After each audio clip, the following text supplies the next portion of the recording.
YLS news में आपका स्वागत है। नॉर्थ ईस्ट में बाढ़ से तबाही, सिक्किम में 32 की मौत तो मणिपुर में 3,300 घर तबाह। मी-17 से बचाई गई 14 लोगों की जान। नॉर्थ ईस्ट में बारिश से हाहाकार मचा हुआ है। कई राज्यों में लोग बारिश से बुरी तरह प्रभावित हुए हैं। वहीं मणिपुर में मानसून ने भारी तबाही मचाई है। बाढ़ के कारण 19,000 से ज़्यादा लोग प्रभावित हुए हैं। अधिकारियों ने इसकी जानकारी दी है। अधिकारी ने बताया कि पिछले 4 दिनों में लगातार मूसलाधार बारिश के कारण आई बाढ़ से 3,365 घर क्षतिग्रस्त हुए हैं। ऐसे में लोगों की मुश्किलों को कम करने के लिए 31 राहत शिविर कैंप खोले गए हैं, जिनमें से अधिकतर इम्फाल पूर्वी जिले में हैं। इन जिलों में बारिश से बुरा हाल। सेनापति जिले के साथ साथ इम्फाल पूर्वी जिले के ही नगांग, वांगखेई और खुरई विधानसभा क्षेत्र सबसे अधिक प्रभावित हैं। वहीं पूर्वोत्तर राज्यों असम, सिक्किम, मिजोरम, अरुणाचल प्रदेश और मणिपुर में लगातार बारिश, बाढ़ और भूस्खलन से कई की मौत हो गई और कई घायल हैं। सिक्किम में 32 लोगों की मौत। वहीं सिक्किम में फंसे पर्यटकों को अब पुलिस, निवासियों, वन कर्मियों और लाचुंग होटल एसोसिएशन की कोशिश से सक्रिय रूप से निकाला जा रहा है। बताया जा रहा है 32 लोगों की मौत हो गई। बढ़ते हैं आगे की खबर में। कोलोराडो बॉम्ब अटैक, कौन है मोहम्मद सबरी सोलेमन, जिसने यहूदियों पर फेंका बम? अमेरिका में आतंकी हमले के पीछे क्या है कारण? अमेरिका के कोलोराडो में बीते दिन एक सनसनीखेज हमला देखने को मिला। 45 वर्षीय शख्स ने पल स्ट्रीट मॉल के पास इजराइल के पक्ष में शांतिपूर्ण प्रदर्शन कर रहे लोगों पर हमला कर दिया। हमलावर की पहचान मोहम्मद सबरी सोलेमन के रूप में हुई है। सोलेमन ने प्रदर्शनकारियों पर मोलोटोव कॉकटेल फेंका, जिससे 6 लोग बुरी तरह से जख्मी हो गए।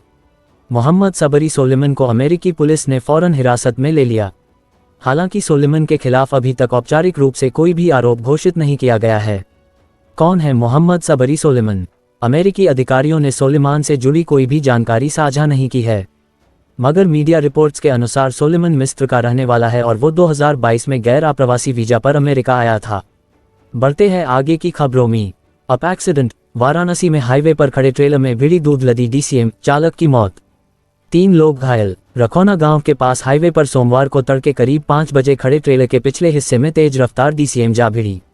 हादसे में DCM दुग्ध वाहन चालक आलोक यादव 28 की मौत हो गई। DCM में सवार 3 अन्य घायल हो गए। चालक के शव को बाहर निकालकर पोस्टमार्टम हेतु भेजा गया। मैनपुरी जिले के बिस्वा निवासी आलोक यादव DCM पर कानपुर से नमस्ते इंडिया कंपनी का दूध लादकर वाराणसी आ रहा था। DCM के केबिन में कानपुर के शिवराजपुर व काकूपुर निवासी दूध कंपनी से जुड़े शिवम राठौर, गजेंद्र राठौर व गौरव नामक 3 युवक भी सवार रहे।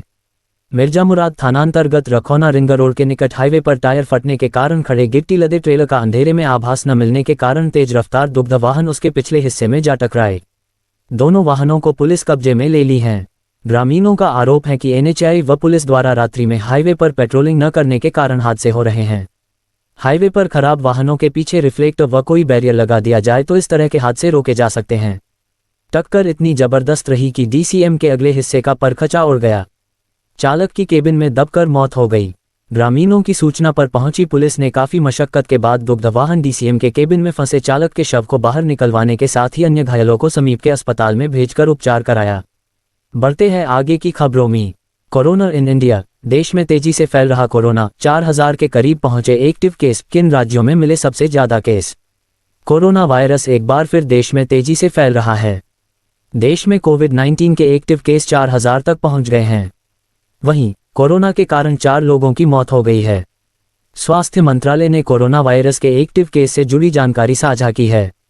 मंत्रालय की आधिकारिक वेबसाइट पर मौजूद आंकड़ों के अनुसार रविवार 1 जून तक देश में कोरोना के कुल 3,961 एक्टिव केस मिल चुके हैं।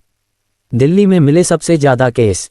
स्वास्थ्य मंत्रालय के अनुसार पिछले 24 घंटों में कोरोना के सबसे ज्यादा 47 मामले दिल्ली में मिले हैं। इसी के साथ दिल्ली में कोविड 483 एक्टिव केस हो चुके हैं। वहीं देश में कोरोना के सबसे ज्यादा एक्टिव केस केरल में मौजूद हैं, जिनकी संख्या 1435 है। बढ़ते हैं आगे की खबर में। मथुरा में कबाड़ गोदाम में लगी भीषण आग से लाखों का नुकसान, अग्निशमन दल ने 6 घंटे में पाया काबू। सौख रोड स्थित राधिका विहार फेज 2 में हाईवे प्लाजा के पीछे एक कबाड़ गोदाम में सोमवार तड़के आग लग गई। देखते ही देखते आग ने विकराल रूप ले लिया। आग की लपटें देख लोगों में अफरा तफरी मच गई। सूचना पर अग्निशमन की 4 गाड़ियां मौके पर पहुंच गई। 6 घंटे की मशक्कत के बाद कर्मियों में आग पर काबू पाया। आग से लाखों का नुकसान बताया जा रहा है। कोतवाली के सौख रोड स्थित राधिका विहार फेज घटाव 2 में हाईवे प्लाजा के पीछे रघुनाथ का कबाड़ का गोदाम बना हुआ है। इसमें रद्दी, गट्टा, कागज, प्लास्टिक आदि कबाड़ा भरा हुआ था। आग ने विकराल रूप ले लिया। सोमवार तड़के 3 बजे गोदाम में अचानक आग लग गई। रद्दी और कागज में लगी आग ने विकराल रूप ले लिया। आग की ऊंची लपटें देख आसपास लोगों में अफरा तफरी मच गई। लोगों ने अग्निशमन को सूचना दी। अग्निशमन अधिकारी विनोद कुमार 4 गाड़ियों के साथ मौके पर पहुंचे और आग बुझाने का रेस्क्यू शुरू किया।